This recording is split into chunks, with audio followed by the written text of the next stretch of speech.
The love I had for my children demanded more from me than faith could ever offer. So when people ask me about the secret catalyst for my deconversion, I always come back here. It wasn't some book or debate or late night crisis. It was the weight of being a father. The love I had for my children demanded more from me than faith could ever offer. It pushed me toward honesty. It pushed me toward freedom, and it pushed me out of religion for them, but also for me. When people ask me what made me leave the faith, they usually expect me to name a book I read, a debate I watched, or some single moment where it all fell apart. But that's not my story.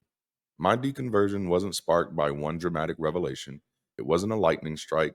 It was slower, quieter, and in some ways, much heavier.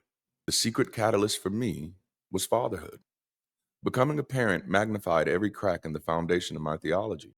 Each time I sat in a hospital room, watching my children delivered by C section, I was reminded of just how fragile life is.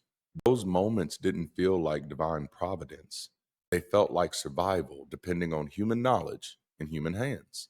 They exposed how flimsy God's plan sounded when what really stood between life and death was a scalpel and a surgeon. Every conversation I had with my son pulled me further from the easy answers I had grown up on.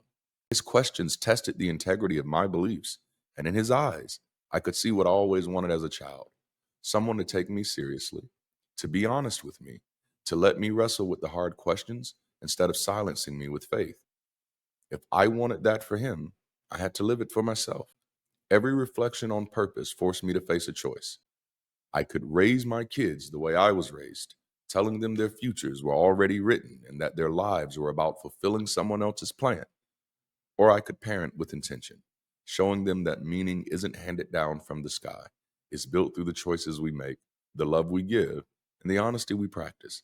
And every time I leaned into honesty, choosing not to indoctrinate, choosing not to repeat what I no longer believed, I felt myself pulled further from the comfort of religion. It was as if fatherhood demanded a higher standard of truth than faith could really provide.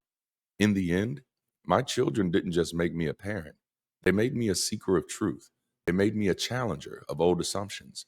They made me someone who could no longer stay in the faith, not because I wanted to tear it all down, but because love required me to build something better.